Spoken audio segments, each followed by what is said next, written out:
Usually, people think that they need to be concerned about their diet only if they are gaining weight or willing to lose it.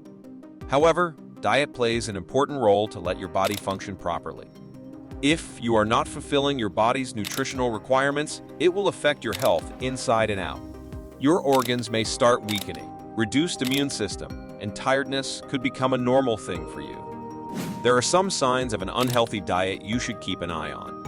In this video, we'll explore the 5 signs that indicate you need to change your diet strategy, and we will also explain how you can fix the diet plan. Don't worry, we've got you covered with expert advice and solutions to get you back on track. Watch till the end to transform your health journey. 1. You say I can't have. If you ever say or think the words I can't have or I'm not allowed to when talking about food, consider yourself in unsustainable eating habit territory. For starters, saying I can't have is, in most cases, a lie. You are legally permitted to buy chips and can physically manage to chew and swallow cookies. Reminds fear. Your brain knows this, so placing bagels, pasta, or chocolate into the no category often has the effect of making you want to assert your autonomy by having those very foods, she explained. Now let's see how you can fix. Remove I can't from your vocabulary because there's no reason you can't enjoy your favorite foods. Remind yourself that eating them daily or in large quantities may not be consistent with your goals, adds fear. But eating them occasionally or in smaller amounts can be. 2. You cut or limit entire food groups. Eliminating entire food groups is a popular diet tactic and one that's sure to eventually fail. By cutting out foods and especially food groups, you're eliminating valuable sources of nutrition.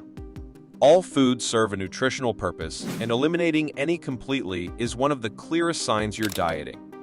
For example, many popular diets eliminate or drastically reduce carbs, but these foods provide important nutrients like B vitamins, iron, fiber, and phytonutrients, as well as carbohydrates themselves, which are an important energy source, Hartley explains. Even foods that don't truly serve a nutritional purpose, like sweets and salty snacks, can provide pleasure and social connection. And connecting with others and eating enjoyable foods is health-promoting, adds Hartley. That said, if eating certain foods really messes with your body, looking at you, gluten and dairy, or doesn't align with your values, hey, meat, it's okay to cut them from your diet. You can usually find plenty of food substitutes to fill any nutrient gaps, and supplementation is always an option. The fix, instead of cutting out foods completely, learn how to eat them in a way that makes you feel good. Start by incorporating them into your meals with intention.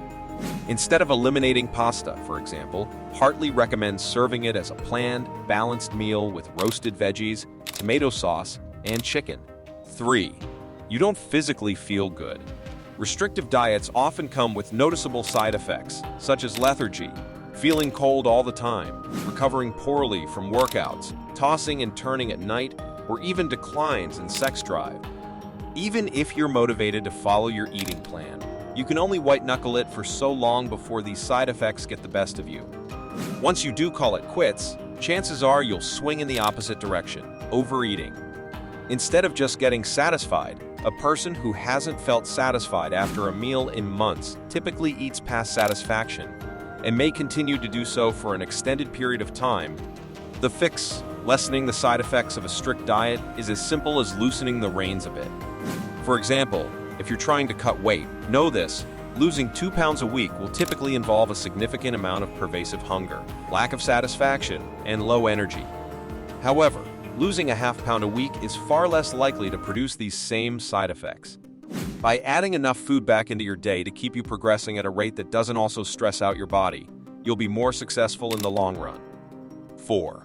You obsess or stress over food. Another classic sign you're dieting: obsessing over food or spending chunks of the day thinking about it. Food-related thoughts can appear in many forms, including anxiety over following food rules, constantly wondering what and when you'll eat next, stressing about food preparation, and logging every morsel of food that passes your lips. Lasting food obsession can really mess with your overall health and happiness. For example, it's tough to enjoy a night out with friends or a bucket list trip if you're anxious over being able to follow all your food rules along the way. And if a diet method or food plan is complicated enough that cooking or shopping gives us anxiety, it's just not sustainable long term. The fix. There's nothing wrong with wanting to create eating habits that lead to weight loss. But if your habits are only causing you to obsess or stress over your food, it's time to give them another look. Instead of sacrificing your sanity for a lower weight, consider that you'll want to be able to follow your intended behaviors even on a relatively crappy day, Fear says. By shooting for smaller, more manageable changes and giving yourself time to get the hang of one habit before tackling another, you can see results while still living your life. 5. You judge what other people eat. Ever test your friend for ordering fries instead of a side salad? Say hello to one of the sneakier signs that you're dieting and paying the price for a restrictive approach. What other people eat is none of your business. And if you're paying attention to that, then it's probably an indicator that your own diet is out of balance. Take your friend's fries, for example. Chances are your judgment is coming from a place of jealousy. In other words, you wish you could order fries too. Hint, you can. But if you deprive yourself of what you want for long enough, you'll eventually give in. Then you're binging on the very foods you were judging other people for eating, and the guilt and shame you feel just gets magnified. This guilt often then drives more restrictive eating, causing the eat-repent cycle to repeat over and over again. The fix. The next time you catch yourself judging someone for their food choices, remember that people are free to eat what they want, including you. Then, ask yourself why that person's food choices are sticking out to you. If it's because you want what they're having, consider how you can have that food in a way you feel good about. If you found this video helpful, don't forget to give it a thumbs up and share it with your friends who might need some guidance on their diet journey. We've got more fantastic content coming your way, so stay tuned for the latest in health, nutrition, and fitness. Thanks for joining us today. Stay healthy, stay happy, and always choose the right path for your well-being.